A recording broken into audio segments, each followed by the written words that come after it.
welcome to another video. It is me, Desiree, and I join you barefaced because I want to do a review finally on the e.l.f. Soft Glam Satin Foundation. So I did buy this at Walmart and it was $8, and that's one thing I do really like about e.l.f. is they keep the prices exactly the same at every retailer, because sometimes prices fluctuate. Like you could get a Maybelline lip gloss for $12 at Walgreens or $9 at Walmart. Like you have to shop around for the best prices. And with e.l.f., as far as I can tell, the prices are exactly the same no matter where you buy them. Correct me if I'm wrong. So I got this at Walmart probably a month ago at this point. I have no concept of time, but I feel like it's been a month at least that I've had this. I've been using it. I'm going to put it on my face, give you my experience, my review, and all that kind of stuff. So I have the shade 20 Light Cool, and they do have 38 shades. So according to e.l.f.'s website, it says it's a long-lasting hydrating liquid foundation that delivers just right medium buildable coverage and a satin finish. It's got pomegranate, blueberry, and goji berry extracts, hydrating hibiscus complex. They also guarantee a shade match, at least on their website. And it says it's good for dry, oily, and combination skin. I feel like my skin's right in the middle, typically what's called normal skin, but this still works really good for me. I feel like pretty much any skin type can really wear this, especially if it says dry and oily. Why wouldn't they include normal in there? Like, is it not good for normal skin? Anyway, I have been using this for about a month on and off, and I think it is a home run product for e.l.f. It's absolutely incredible. I'm not a huge fan of any other e.l.f. foundations, to be honest. With this one, I cannot believe I like it so much. So it is in a squeezy tube. It's kind of the same as their Poreless Putty Primer Squeeze tube. I'm going to put this on without any primer. I do find that this goes on quite well with no primer, but it of course depends on what you already have on your skin. So I have my skincare on and sunscreen, and that's kind of it, and this wears beautifully on top of that. Let's get a little closer for application purposes. So I don't have anything else on my skin. I didn't put on any primer or anything, and I just squirted out, you know, an amount, and I'm just gonna spread it all over my face. And as you can see, I do have a little bit of breakouts. I don't know if you saw what was right here right before I covered it up. I've been using this for about a month, as I said, and I have a sneaking suspicion that this is breaking me out. I'm pretty confident saying that this is breaking me out, but I love the way that it looks so much that I don't even care. I just keep using it. So the reason that I think this is what is causing me to break out is because when I first started wearing it, I got a breakout all right here, like around the nose and on the chin, almost in the exact same spot. And then some bumps over here on my face. Over here on the cheek side. And I don't immediately want to blame the product that I'm trying out that's breaking me out. I don't blame it right away, because what if my skin was already going to freak out, or it's something else, or whatever. So I stopped using it, my skin healed up, started using it again, I broke out again. And then the same cycle continued. I let it heal, I tried it again, broke out again. And then just recently, I let my skin heal. I took this with me on my trip to Las Vegas, and I broke out again. So I don't know what it is in here that's causing it, but something in here is causing me to break out. But like I said, it's such a beautiful foundation that I almost don't even care, because it covers the breakout so well. And as you can see, this has gone onto my skin with no primer flawlessly. I did just get whatever was left to put on the nose area because I realized I forgot.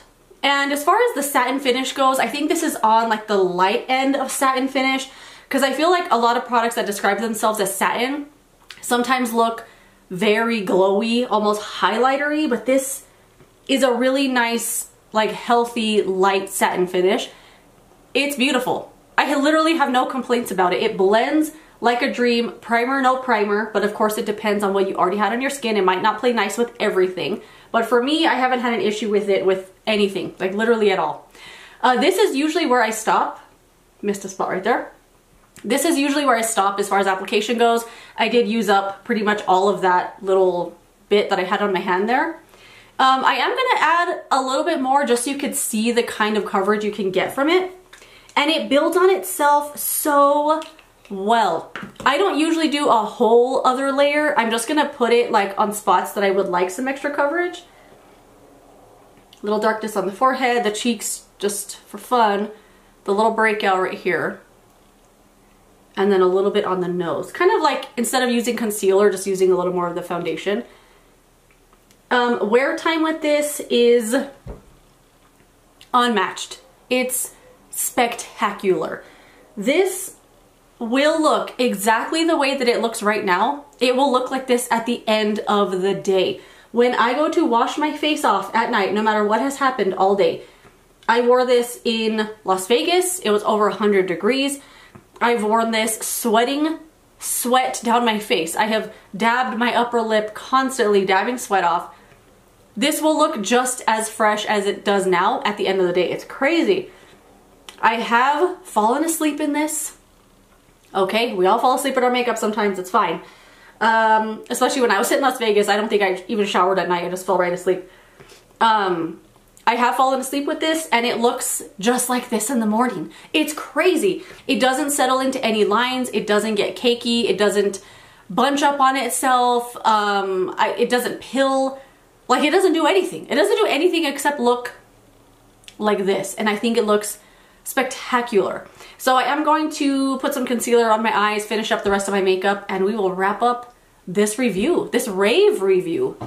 Okay, so I put on the rest of my makeup. I used the new Ulta Beauty Blushing Blooms palette on the eyes, a Believe Beauty cream blush, and then I used the cream bronzer from Milani. I didn't put any powder on my face just because I wanted to use those cream products, so I didn't find it to be necessary.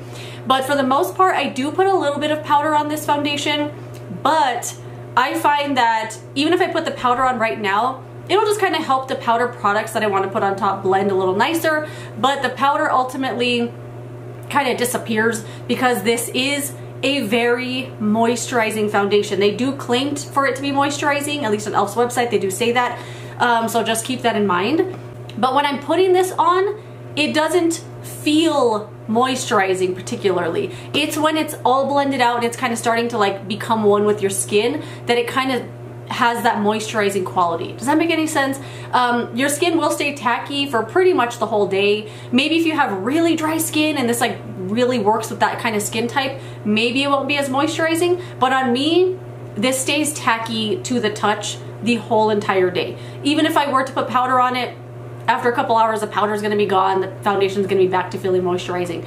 That doesn't bother me at all. I'm not touching my face all day to see if it's tacky. I don't mind that feeling, but it doesn't feel heavy at all. It doesn't feel like I put too much moisturizer on or anything like that. Sometimes with a really moisturizing product like this, it kind of eats up the product, so it can kind of get them to fade a lot quicker. But I haven't really found that to be the case with this. Makeup looks really nice. This looks really good all throughout the day.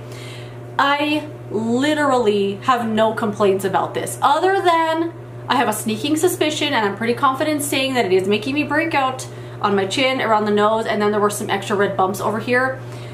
But I love it so much that I don't even care.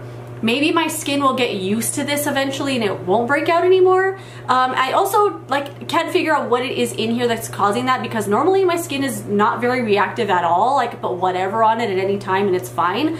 But I don't know what it is in here, but it's messing with my skin a little bit. But I don't even care, because look how good it looks. Like the foundation, like I said, no complaints whatsoever. The price, $8. Like a foundation of this quality and this performance for $8 is a steal nowadays. So if you haven't tried it out and you just want something really good, easy to use, easy to blend, it's gonna look great, there's a lot of shades to choose from, I would check this out. I can't believe the price of it too. It's so good. But that's it. That's my rave review on the e.l.f. foundation. If you've tried this, let me know what your experience has been. I would love to know. Thank you so much for watching this video. If you enjoyed it, don't forget to give it a thumbs up. Subscribe so you don't miss my next one, and I will see you later in another video. Goodbye.